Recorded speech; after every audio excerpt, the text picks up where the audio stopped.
Two of the most watched mechanics on the internet have been telling their audiences completely different things about high mileage oil, and at least one of them is wrong. Not wrong in a sloppy way, not wrong because they don't know engines. Wrong because this particular topic is more chemistry than wrenching, and the data behind it doesn't line up neatly with either position. And when you've got two trusted voices pulling their audiences in opposite directions, someone out there is running the wrong oil in an engine that genuinely can't afford the mistake. That's what this is about. Not picking sides, not dunking on anyone. Getting to what the data actually says, and more importantly, what it means for your specific situation. So let's do something most videos won't. Let's lay both arguments out fairly before we touch a single lab result. The case for high mileage oil goes roughly like this. Engines over 75,000 miles have worn seals, tired gaskets, looser tolerances, and they need more than a standard oil formulation offers. High mileage blends add seal conditioners that swell and rejuvenate aging elastomers, more robust detergent packages to clean up years of accumulated deposits, and often a slightly higher viscosity to compensate for clearances that have opened up over time. The argument is that a well-formulated high mileage oil does real mechanical work that a standard synthetic simply can't. The counter-argument is equally logical on its face. A quality full synthetic, we're talking a reputable 5W30 or 5W40 from a major brand, already contains detergents, dispersants, and anti-wear additives at levels that exceed what most high-mileage blends offer. The seal conditioners in high-mileage oil are a marketing accommodation, not an engineering solution. And if your seals are that far gone, no additive in a quart bottle is saving them, you need physical repairs, the money is better spent on premium full synthetic at a shorter drain interval. Both of those positions have internal logic. That's what makes this genuinely hard. And that's exactly why we need to get into the chemistry before we touch the data, because this debate is almost always happening at the wrong level. Here's where most arguments about this break down entirely. People are debating brand names and YouTube opinions when the actual question is a chemistry question. What does high mileage oil do inside an engine that a standard oil doesn't? And is that thing real? The first ingredient that matters is the seal conditioner package. The most common ones you'll find in high mileage blends are ester-based compounds, specifically things like polyol esters or certain dibasic acid esters. What these do is interact with the nitrile and polyacrylate rubber compounds used in most automotive seals. They cause controlled swelling, controlled being the critical word, that can restore dimensional integrity to a seal that has shrunk or hardened over time. This is a real chemical interaction. It's not snake oil. The legitimate concern about seal conditioners is exactly what the skeptics point to: overswelling. If a seal conditioner is poorly formulated or used in an engine, where the seals still have structural integrity, you can cause accelerated degradation. The rubber swells unevenly, loses elasticity faster, and your minor seep becomes a drip on a faster timeline. This is why the blanket application of high mileage oil to any engine over 75,000 miles is actually bad advice. The mileage threshold is a marketing threshold, not an engineering one. Now, the second ingredient that matters is the viscosity index. A lot of high mileage formulations come in slightly thicker grades, 10W30 or 10W40, where a standard synthetic might be 5W30 or 0W20. Here's the theory: as engine components wear, the clearances between moving metal surfaces increase. Oil pressure is partly a function of how well the oil film fills those gaps. A thicker oil maintains better hydrodynamic lubrication in a worn engine. Again, real chemistry, real engineering rationale. The problem is this blanket application thing again. A 2018 turbocharged 4-cylinder with 90,000 miles that was spec'd for 0W20 does not automatically benefit from running 10W40. Turbos run extremely hot, they need oil that can flow fast on startup, and a thicker cold viscosity means delayed lubrication to components that are already under maximum thermal stress.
Most of the improvement happens after the first month. That doesn't sell well at a checkout counter. In 1964, a shift happened in commercial engine additive formulation.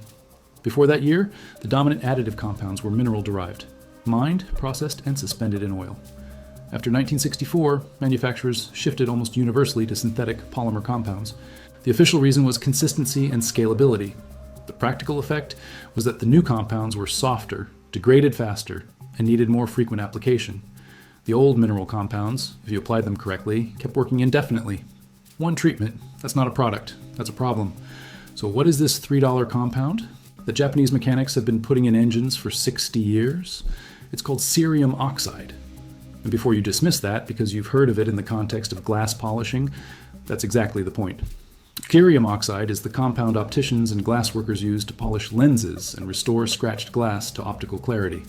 What it does to glass surfaces at the microscopic level is precisely what it does to metal surfaces inside an engine. It fills, it smooths, it hardens. You can buy food-grade cerium oxide powder on Amazon or at any lapidary supply shop. A 4-ounce container costs between $3 and $5 and contains enough material for multiple engine treatments. The specific grade you want is listed as optical polishing compound, 1 micron particle size. That specification matters. Larger particles won't suspend properly in oil. Smaller particles exist, but are more expensive and don't offer meaningful additional benefit for engine applications. Here's exactly how to apply it. Start with a warm engine. Not hot, warm, the way it feels after a 5-minute drive to the gas station. You want the oil thin and circulating, but not at full operating temperature. Remove the oil filler cap. You're going to add the cerium oxide directly to the oil. The dose is 1 gram per quart of oil capacity. A standard 4-cylinder engine takes 4 to 5 quarts, so you're adding 4 to 5 grams of powder. If you don't have a milligram scale, a level quarter teaspoon is approximately 2 grams. Close enough. Put the powder in a small cup, add 2 tablespoons of your engine oil, stir it into a slurry so there are no dry clumps, then pour that slurry through a funnel into the oil filler port. Replace the cap, start the engine, and let it idle for 15 minutes. Don't rev it, don't drive it. Let it idle so the oil circulates fully through every passage and the compound reaches every surface. After 15 minutes, turn it off and let it sit for 1 hour. The resting period matters. This is when the tribochemical bonding actually occurs on cooled surfaces. Then drive it normally for 30 days before you evaluate. This is the part people get wrong. They do the treatment, drive for 3 days, and decide it didn't work. The compound is depositing in layers too thin to feel immediately. After 30 days, the cumulative effect becomes measurable. Compression improves, colds start smooth out. If you have a car with high mileage and some piston slap, that faint knocking sound at cold startup, you'll notice it diminish around the 3-week mark. One thing to address directly, this is safe for all gasoline engines, diesel engines, and engines with catalytic converters.